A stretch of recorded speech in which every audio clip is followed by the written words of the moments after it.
Or that's Ed Sheeran, Bad Habits. 0, Jamie, Amy K, the Playhouse, 8:09 in the morning. Now, we might be the Playhouse in the morning, but we're also occasionally referred to as the Love Doctors! Doctor, give me the news. I got a bad case of loving you. No pill's gonna cure my ill. I got a bad case of loving you. Two things happen when you're kind enough to submit your love problems at y94.com on the Playhouse page. Thing number one, you might get some commonsensical advice. Thing number two, you give us some free content for a time or two a week on the show, and for that, we say thank you. Love Doctors, you are the love gurus. My husband and I have been married for 10 years. That's a huge anniversary for us. We have 4 kids, ages 3 through 8, and we've never really been away, not even for a weekend without them. And this being our 10th anniversary, we wanted a special trip for just the two of us. So I planned everything. I even lined up a couple of close friends to house sit and watch the kids. But now my husband is backing out. He's saying it just doesn't feel right not to bring the kids, and he wants our 10-year anniversary trip to include the kids too, and I feel like he's ruining our vacation. I just want him to want to have time with just me, and he wants to have it as a family. Who is right here? Do I keep trying to convince him to go with just me? What do I do? Keep trying to convince him. You guys can do a vacation with the kids later. It's your 10-year anniversary. Mm-hmm. You have everything figured out. I would just continue to push and say, no, like, we're going to go the two of us. I'm not saying he's in the wrong. Like, he probably just feels bad for the kids. He's a good dad. I just would continue to push him, say, no, let's just go us. And once he's there, he's going to love it. He probably just, doesn't want to miss the kids. Yeah. Yeah, that's what I think. He's worried about keeping the kids at home. So you could say, I understand that you don't want to leave the kids, but this is our 10-year anniversary. We just need some time alone away from the kids and say exactly that you have everything planned. It's all done already. Let's grab this one. Love Doctors, you are the love gurus. One of my best friends started dating a guy a few weeks ago. She's been talking about him and is head over heels about him. But our circle of friends is skeptical because she's always been a dating disaster. That's why she hasn't introduced any of us to him. There are 6 of us in our girl group, so finally we convinced her to meet him, and she was excited about it. We all went to dinner, just all the girls and him. It started off well enough, but after dinner, the server brought back the check and put it down in front of the guy. He slid it over to her in front of all of us, expecting her to pay. She looked at him funny, and I overheard him say, "This was your idea. I didn't ask to meet these people." I told my girlfriends, and we feel that we are voting this loser off the island, but she doesn't get it. This is a dating deal breaker, isn't it? I mean, what kind of guy acts like that, especially in front of somebody's friends? I need your help. How do we convince her to run away? I for sure would just sit her down and say, don't you think that's weird? Don't you think he would try to impress us and pay for your food? The fact that he pushed it over in front of you.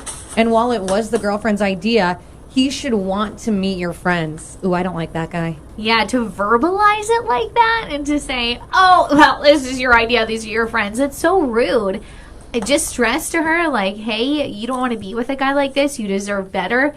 You deserve somebody who respects you. It's not about paying for it. It's about what he said after that was just kind of a garbage thing to do. He sounds like a loser. Well, and like call them these people. I didn't ask to meet these people. Like, okay, so obviously that didn't go well. No, he sounds like a grump. Probably something worth some conversation. And lastly today, Love Doctors, you are the love gurus.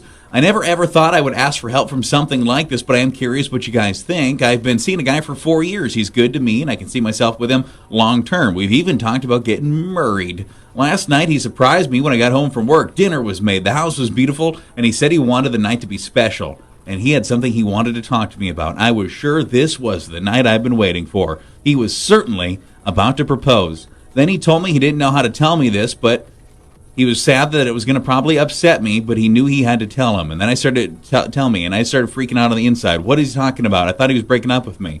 But then he said how much he loves me and that he wants to spend the rest of my life with me. And I thought, again, could this be a very strange proposal? And then he admitted that he cheated on me 2 years ago. He had a relationship on the side for a couple of months of our dating, and then he broke it off to be with me, but then admitted about 6 months after that did hook up with this woman again a couple of times. I was shocked, and now I'm hurt and angry. He said he is thinking about proposing. He is ring shopping, but he didn't feel right buying a ring without me knowing this, and is just hoping that I can get past it. Should I? I would not be able to get past it. I think it's good that he opened up because clearly he really wants to be with you and he can't keep that secret from you. But I don't like that he cheated more than once. I would Yeah. take some time. You got to think about that. Well, that he cheated, realized he did something bad, but then like 6 months later does it again. So to me, I just feel like that is such a very deceiving thing. I mean, you know, once it can be considered a mistake, an accident, you can work through that. But the fact that he did it and so set like so much apart, I just don't think that you can trust this guy. I think you deserve better. Yeah, it's tough because at first as we're going through it, I'm like, okay, well, it's early in your relationship. You had two things going on. I can, and then he chose you. Had it stopped there, I think you'd probably got a lot of support from people. It's that like half a year later, a dental appointment later, 6 months later, he then goes back to her, and it wasn't just once. You said a couple times, Yeah. a few weeks or whatever you said. That's, for me personally, I too would probably be like, nah, I'm good. I'm good. And if he's just starting to feel guilty now that he's buying the ring, that's also a red flag. Because he should have wanted to tell you right after it happened. He's okay deceiving you and lying to you for however many years after this has happened, that it's really just not okay. And is he still talking to this girl? Is there a chance it could happen again? Yeah, I mean, was that 6 month mark the last time? Was there more interaction after that? That's one you probably want to. You have to do some soul searching. I think a lot of people bail though. Doctor, doctor, give me the news. I got a